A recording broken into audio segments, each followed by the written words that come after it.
Réunion et la ville de Saint-Joseph vous présentent C'est Saint-Jo. Bienvenue dans cette nouvelle saison de C'est Saint-Jo. Au sommaire, les travaux dans les écoles avant la rentrée, rencontre avec un pâtissier pas comme les autres, puis des noces d'or et de diamants célébrées en ce mois de janvier. C'est maintenant, C'est Saint-Jo. Donc là, le travail de l'appel aujourd'hui vient en complément du travail de l'équipe Espace Vert qui a effectué un défrichage à l'arrière de l'école la semaine dernière. Les équipes de l'environnement pleinement mobilisées à quelques jours de la rentrée. Ici, il faut nettoyer et remettre en état les caniveaux pour évacuer correctement les eaux pluviales. C'est aussi un gros travail d'entretien avec de la tonte de pelouse et du nettoyage de cours, mais aussi des abords des établissements scolaires. Beaucoup de paille, beaucoup de déchets. Donc là, comme vous voyez, il y a des travaux d'entretien de tonte qui ont été faits. Il y a derrière nous aussi un travail de défrichage et de nettoyage de caniveaux qui nous a été demandé aussi par l'école de Jean Petit au niveau de la cour arrière. Le service bâtiment de la commune est aussi pleinement mobilisé. Ici à Carrosse, des bâches anti-UV ont été installées récemment. À l'école du centre, on refait les clôtures de l'établissement en les rehaussant.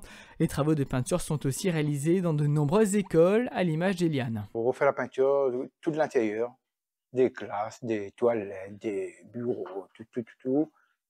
Quelques petits travaux aussi, des petites retouches à l'extérieur aussi.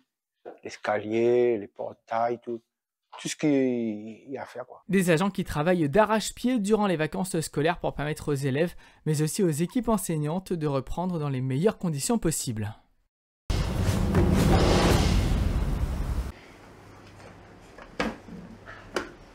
Voilà un homme dont le parcours personnel et professionnel force le respect. Célèbre à Saint-Joseph pour ses gâteaux, Georges Francom célèbre cette année 68 ans de métier. Une vie commencée à grands coudes aux côtés de son papa. Tout de suite après la guerre, à 5 ans, je portais les ardoises à l'école pour les autres. Et je revenais vite pour occuper les bœufs et le géranium. Et je faisais la forge avec mon papa. J'ai arrivé à la ville, j'ai tombé chez un Chinois près de la gendarmerie, il appelait M. Régis. Et là, moi, je demandais un bout de gâteau, il embauche moi tout de suite. Quand il embauche moi, j'ai dormi là chez lui pendant 13 ans. Et ses enfants, tout était comme la famille pour moi, comme mes frères et sœurs. Infatigable travailleur, il pourrait se reposer, il l'a bien mérité, mais non. Il préfère continuer professionnellement ou bénévolement, comme à Madagascar. J'ai une autre passion, je pars sur Madagascar, je ramène des gâteaux pour donner là-bas. Pas tout le temps, mais 4 fois par an. Mais c'est pas pour vendre, hein.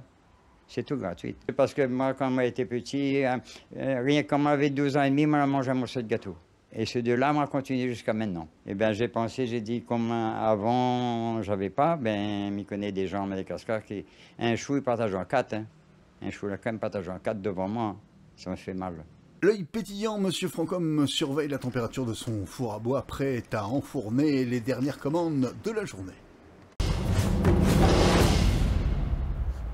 En ce mois de janvier, saluons et félicitons deux couples qui renouvellent leurs vœux.